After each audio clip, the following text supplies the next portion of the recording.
How do you make money as an investor? The people who don't know think the way you do it is by buying good assets, a good building, stock in a good company, or something like that. That is not the secret for success. The secret for success in investing is buying things for less than they're worth. Ever wondered how the smartest minds in finance think about risk, market cycles, and opportunity? Howard Marks, the legendary investor and co-founder of Oaktree Capital, breaks it all down with actionable insights that can change the way you invest forever. 1. Understanding market cycles. The secret rhythm of investing. Marks emphasizes that the market isn't random, it moves in cycles. Markets fluctuate between periods of optimism and pessimism. Marks explains that investors often get caught up in the moment, either chasing the high during bull markets or panicking during bear markets. The key, recognizing where we are in the cycle and adjusting your strategy accordingly. Example, when prices are low and fear dominates, it's time to buy. When exuberance is high, it's time to prepare for a potential downturn. Howard's advice? You don't need to predict the future, you just need to recognize the present. 2.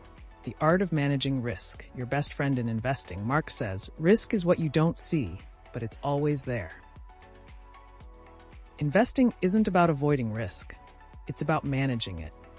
He stresses the importance of understanding your appetite for risk and ensuring your investments align with it. Overextending into risky assets can lead to disaster, especially during downturns. Pro tip from Marks: diversify your investments and always leave room for flexibility during uncertain times. 3. Leverage, the double-edged sword. Leverage can make you rich, or it can make you broke, Marks warns. While borrowing can amplify your gains, it can also magnify your losses. Howard emphasizes that excessive debt creates a false sense of security in good times, but can wreak havoc when markets turn. Takeaway: think twice before taking on debt. Always have a buffer to ensure you can weather unexpected challenges. 4. Patience and discipline, the hallmarks of great investors. Marks believes that the best investors know how to wait. When others panic, disciplined investors hold steady. When others are greedy, patient investors step aside and wait for better opportunities. Investing isn't about constant action, it's about calculated decisions based on long-term goals. Example, in his career, Marks has often sat on cash during market highs, waiting for a downturn to deploy capital effectively. 5. Second-level thinking, the winning mindset. Here's one of Mark's signature ideas. If everyone is thinking the same, nobody is thinking. Most people focus on the obvious. Second-level thinking means asking, what's the deeper implication? What's overlooked here? This mindset allows you to spot opportunities others miss. Example, instead of simply asking, is this company good? Marks would ask, what does the market believe about this company, and how could that belief be wrong? 6. Psychology in investing, the human factor. Investing isn't just numbers, it's emotions. Explanation. Marks highlights that greed and fear drive most market moves. Successful investors understand these psychological forces and use them to their advantage. Takeaway. When the crowd panics, find value. When the crowd gets greedy, tread carefully. So, what's your biggest takeaway from Howard Marks' wisdom? Whether it's understanding cycles, managing risk, or mastering patience, there's a wealth of knowledge to guide your journey to financial success. The question is, are you ready to apply it? Hit the like button if you found these insights valuable. Share your thoughts in the comments.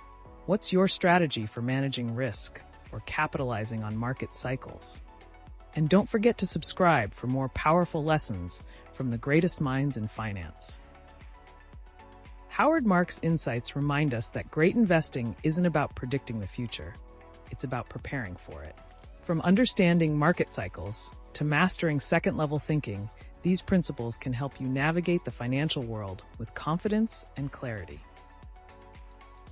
If you enjoyed this video and found value in Howard Marks' timeless wisdom, don't forget to give it a thumbs up.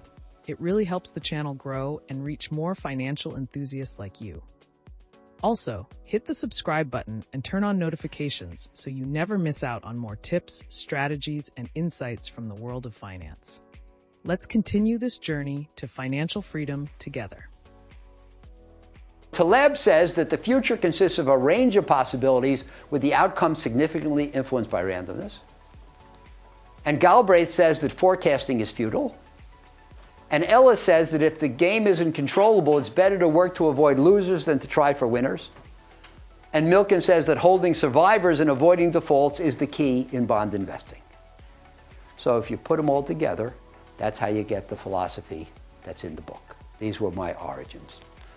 So when we started Oaktree, April the 10th of 1995, almost exactly 20 years ago, we wrote down our investment philosophy, and here it is.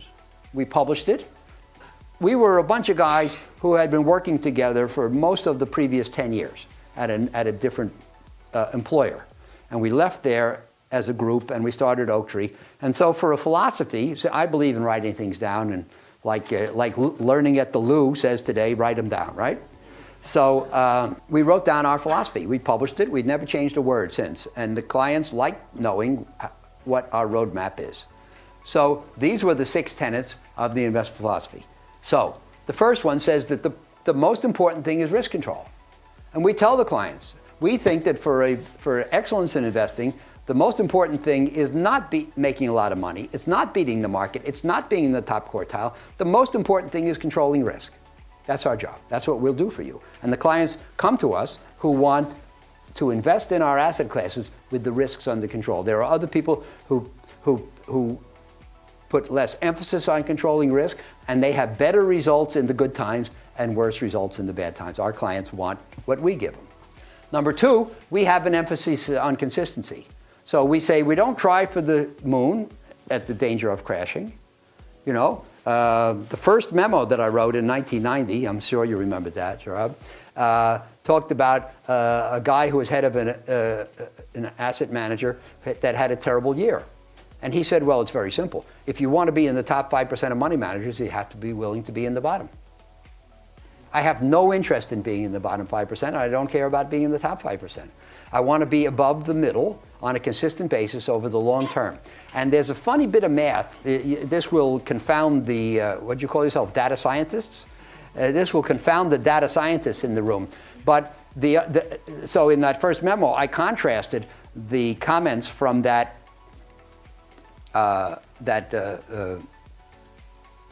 money manager with a comment from one of my clients who told me, right about the same time, there was the juxtaposition that caused me to write that first memo. He told me that for the previous 14 years, his pension fund had never been above the 27th percentile or below the 47th percentile. So it was solidly in the second quartile every year for 14 years. So let's see, 27, 47, the average of that is 37, right? What percentile do you think that fund was in for the whole 14 years? 4. And if you think about it, it's really almost mysterious. Why the 4th, not the 37th? And the answer is that when people blow up, they really blow up. And so we said we want consistency. We want to be a little bit above the middle all the time. Maybe we'll pop up to the top in the years when the markets are terrible and our risk control is rewarded. But we think that over a long period of time, we'll be very respectable that way, and our clients will have an absence of bad experiences, which I think for them is very important.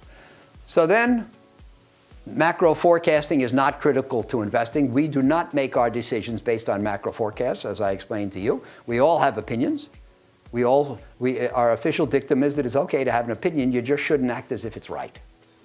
And I think this is very important. You know, Mark Twain said, it's not what you don't know that gets you into trouble, it's what you know for certain that just ain't true.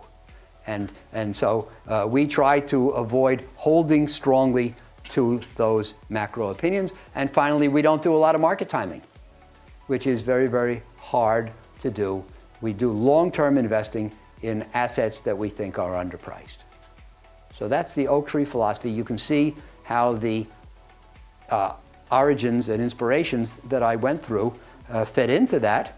And in fact, it's all distilled in our motto, which says that if we avoid the losers, the winners take care of themselves. And if we can make a large number of investors and just weed out the problems, then we'll have, just think of the bell-shaped curve. We'll have a lot that do okay, and an occasional one which is exceptional, if we can weed these out. So a lot of money managers go into the clients and say, we will get you in the top quartile, into the great right-hand tail.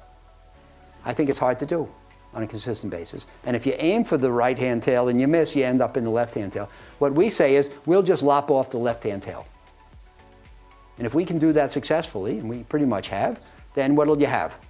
Okay, good, very good, great, terrific, but no terrible. The average will be very good.